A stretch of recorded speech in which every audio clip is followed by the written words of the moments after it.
Everyone, welcome back to our YouTube channel. So आज हम start करने जा रहे हैं क्लास 7 की एक्सरसाइज 4.1 का क्वेश्चन नंबर 6।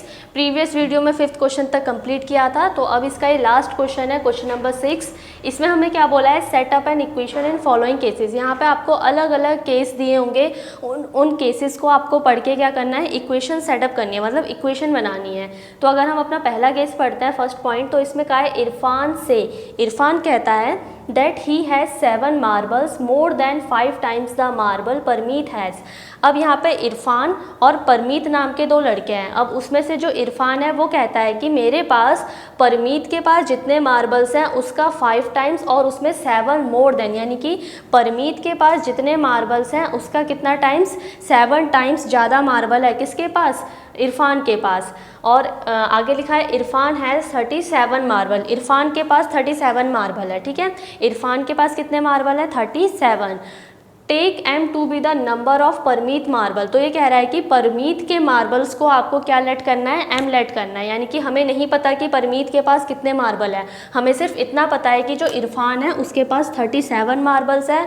और परमीत के बारे में क्या कहा है कि जितने मार्बल इरफान के पास है, यानी कि इरफान क्या कह रहा है कि इरफान के पास जो 37 मार्बल्स है वो क्या है, परमीत के मार्बल्स का 5 टाइम्स और उसमें 7 प्लस। यानी अगर हम परमीत के मार्बल्स का 5 टाइम्स कर दें और उसमें 7 और प्लस कर दे तो इरफान के मार्बल्स बन जाएंगे। तो यहाँ से हमें इक्वेशन सेटअप करनी है। तो इसके लिए हमारे पास इन्होंने कहा है कि take M to be the number of Parmeet marble, यानी परमीत के मार्बल्स को हमें क्या लेट करना है, M लेट करना है। तो हम यहाँ पे लेट कर लेंगे, let the number of marbles Parmeet have, यानी कि परमीत के पास जितने मार्बल्स है उसको क्या लेट कर लिया हमने, M लेट कर लिया। हमने मान लिया कि परमीत के पास M मार्बल्स है। अब क्या बोल रहे हैं, अब इरफान बोल रहा है कि जितने मार्बल परमीत के पास है उसका 5 टाइम्स कर दो। यानी परमीत के पास कितने मार्बल्स हैं, M का हम क्या करेंगे 5 टाइम्स, तो M × 5। और उसमें क्या कह रहा है, 7 मोर, यानी कि इरफान के पास परमीत के पास जितने मार्बल्स है उसका 5 टाइम्स करो और उसमें 7 और प्लस कर दो। तो इसमें हम 7 और प्लस कर देंगे। अब जब हम इसमें 7 प्लस करेंगे तो किसके मार्बल बनेंगे, वो इरफान के मार्बल्स। तो हो जाएगा 37, यानी कि परमीत के मार्बल्स का हमने 5 टाइम्स किया और उसमें 7 और ऐड कर दिया तो इरफान के मार्बल्स बन गए। यानी कि जो इरफान के पास मार्बल है, कह रहा है Irfan say that he has 7 marbles. Irfan कहता है कि उसके पास 7 मार्बल्स ज़्यादा है परमीत के मार्बल्स का 5 टाइम्स करके। तो हमने परमीत के मार्बल्स का 5 टाइम किया और उसमें 7 और ऐड कर दिया तो किसके मार्बल बन गए, इरफान के मार्बल्स। अब इसको हमें इक्वेशन बनाना है, 5 × M 5M + 7 = 37। तो ये हमारी बन गई इक्वेशन, ये पूरी हमने इक्वेशन सेटअप कर दी। सो ये था आपका फर्स्ट पॉइंट। नेक्स्ट हम करते हैं इसका सेकेंड पॉइंट। सो नेक्स्ट है आपका सेकेंड क्वेश्चन। इसमें आपसे कहा है Lakshmi's father is 49 years old. जो लक्ष्मी के पिता हैं वो कितने साल के हैं, 49 ईयर्स के हैं वो। He is 4 year older than 3 times Lakshmi age. वो क्या है, लक्ष्मी की एज का 3 टाइम्स है और उसमें 4 साल अगर हम जोड़ दें, यानी कि लक्ष्मी की एज जो भी होगी उसका अगर हम 3 टाइम्स करें और उसमें +4 कर दें तो किसकी एज बन जाएगी, लक्ष्मी के फादर की age. Take Lakshmi age to be Y year. और इन्होंने कहा है कि लक्ष्मी की एज आपको नहीं दी है इसमें, तो हमें क्या करना है, लक्ष्मी की एज को Y लेट करना है। तो हम यहाँ लिखेंगे let the age of Lakshmi be Y years. हमने लक्ष्मी की एज को क्या मान लिया, Y ईयर्स, यानी लक्ष्मी Y साल की है। ठीक है, अब हमें क्या करना है, इसने कंडीशन हमें दी है कि जो लक्ष्मी के फादर है उनकी एज 49 ईयर्स ओल्ड है। ठीक है, हमने यहाँ लिख देते हैं कि हमें दिया है given Lakshmi's father's age = 49 year. और हमें एक चीज़ दे रखी है कि जो लक्ष्मी के फादर की एज है वो कितने ईयर है, 49 ईयर्स के हैं। ठीक है, अब इक्वेशन बनाने के लिए इन्होंने हमें कंडीशन दी है कि ही इज़ 4 ईयर ओल्डर दैन। वो लक्ष्मी से 4 साल बड़े हैं, कब, जब लक्ष्मी की एज का 3 टाइम्स करेंगे। यानी कि हमें लक्ष्मी की एज का 3 टाइम्स करना है। तो 3 टाइम्स हमें किसका करना है, लक्ष्मी की एज का। तो ये लक्ष्मी की एज का हम कितना करेंगे, 3 टाइम्स, यानी लक्ष्मी की एज को हम किससे मल्टीप्लाई कर लेंगे, 3 से, और उसमें 4 ईयर ओल्डर देन, यानी कि उसमें 4 साल और जोड़ देंगे तो किसकी एज बन जाएगी, लक्ष्मी के फादर की एज, लक्ष्मीज फादर एज। तो हमने क्या लिखा है कि अगर हम लक्ष्मी की एज का 3 टाइम्स कर दें और उसमें 4 और जोड़ दें तो लक्ष्मी के फादर की एज हो जाएगी। अब हमें इस स्टेटमेंट में वैल्यू पुट करनी है। लक्ष्मी की एज को हमने क्या माना है, y, तो लक्ष्मी की एज की जगह हम लिखेंगे 3 × y + 4 is equals to Lakshmi is father age. Lakshmi के फादर की एज हमें दे रखी है, कितनी दे रखी है, 49 ईयर, तो इक्वल में हम रखेंगे 49। अब 3 × y होता है आपका 3y + 4 इज इक्वल्स टू 49। तो ये बन गई आपकी इक्वेशन। सो यहाँ पे हमने इक्वेशन सेटअप कर दी। सो ये था आपका क्वेश्चन नंबर 2।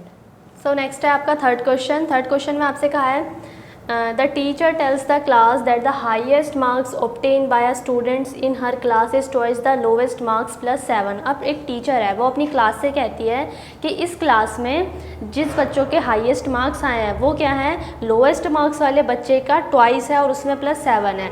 मान लीजिए कि एक क्लास है, उसमें एक बच्चे के सबसे ज़्यादा हाईएस्ट मार्क्स आए हैं और एक बच्चे के लोवेस्ट मार्क्स आए हैं।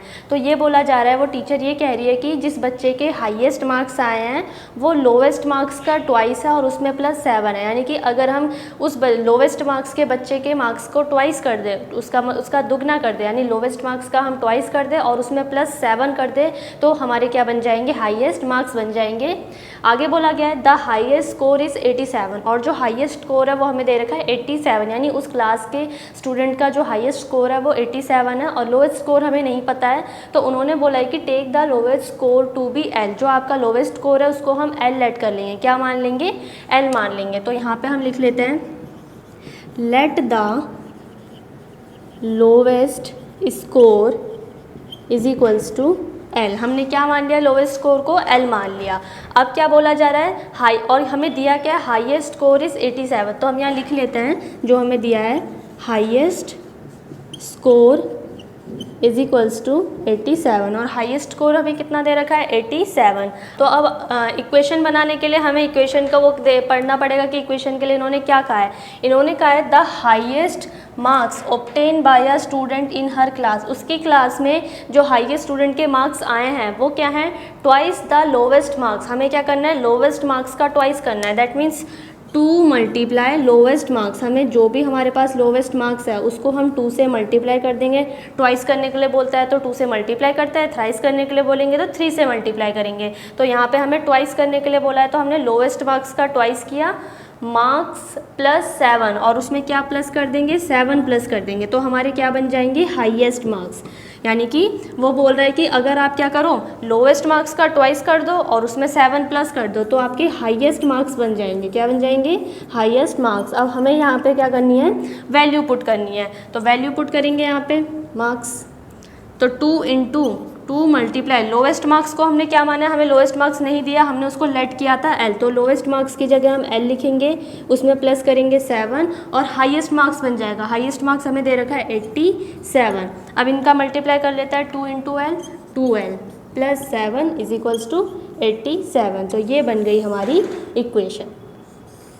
तो हमने क्या करा, स्टेटमेंट से इक्वेशन सेटअप कर दी। सो ये था आपका 6 का थर्ड पार्ट। नेक्स्ट हम करते हैं इसका फोर्थ पार्ट।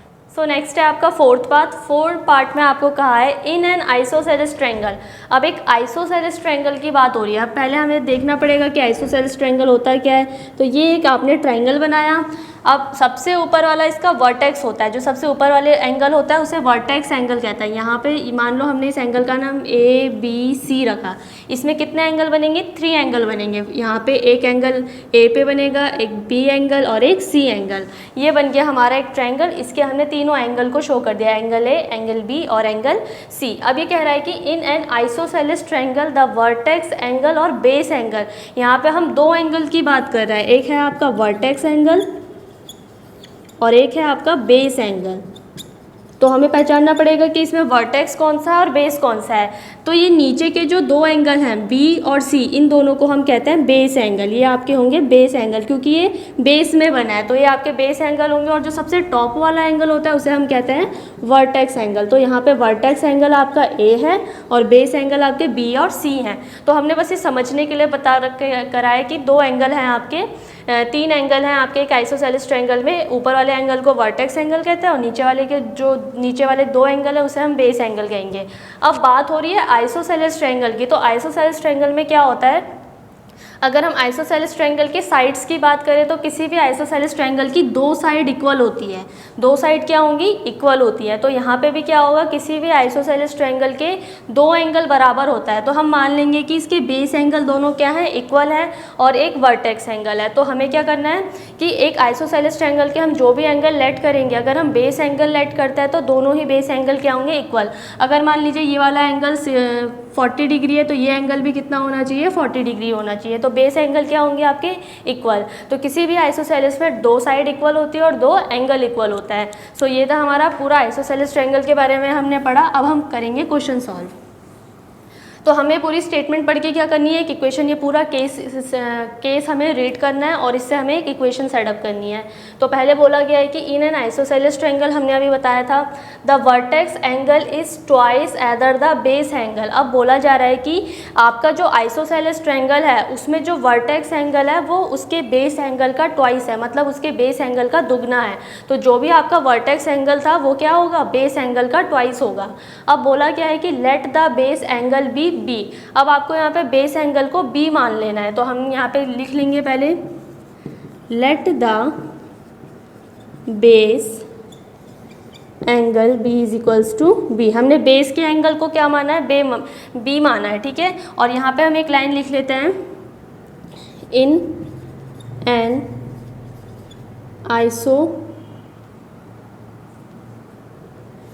आइसोसेलेस ट्रायंगल,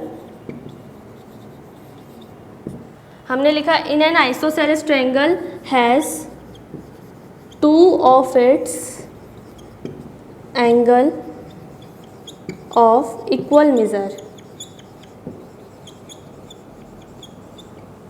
इसका मतलब कि किसी भी आइसोसेलेस ट्रायंगल के दो एंगल क्या होते हैं, इक्वल मेजर के होते हैं, मतलब दो एंगल क्या होंगे, बराबर होंगे। तो हमने बेस एंगल को क्या मान लिया, इक्वल मान लिया। जो भी हमारे बेस एंगल है वो क्या है, इक्वल है। अब हम बनाते हैं अपनी इक्वेशन। इसने क्या, और रिमेंबर, याद रखना है कि हमें that the sum of angles of a triangle is 180। हमें इसका मतलब क्या है कि किसी भी एंगल के तीनों एंगल का सम कितना होता है, 180 डिग्री होता है। अगर हम किसी भी ट्रायंगल के तीनों एंगल को ऐड करें तो ऐड करने पे कितना आना चाहिए, 180 डिग्री आना चाहिए। तो हमें इस प्रॉपर्टी का यूज़ करके इक्वेशन बनानी है। तो ये हमने लाइन लिख ली। अब हम बनाते हैं इक्वेशन। क्या कहा गया है कि जो आपका वर्टेक्स एंगल है, वर्टेक्स एंगल इक्वल किसके बराबर है, ट्वाइस ऑफ बेस एंगल के।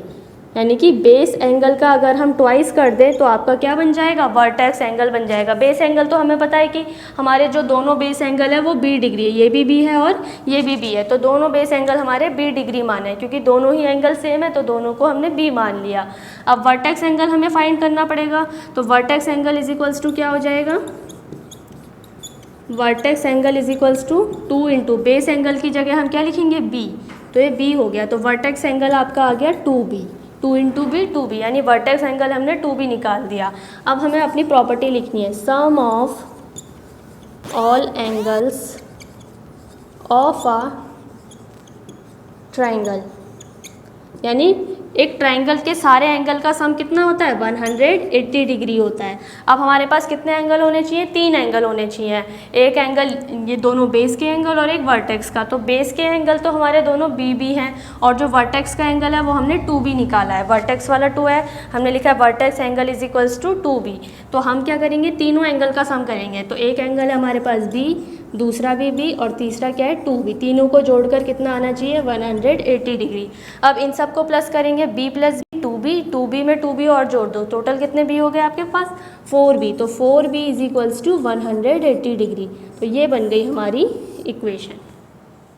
सो ये था आपका क्वेश्चन 6 का लास्ट क्वेश्चन। इस एक्सरसाइज के हमने सारे क्वेश्चन सॉल्व कर लिए हैं। अब नेक्स्ट वीडियो में हम नेक्स्ट एक्सरसाइज सॉल्व करेंगे। तब तक के लिए थैंक यू।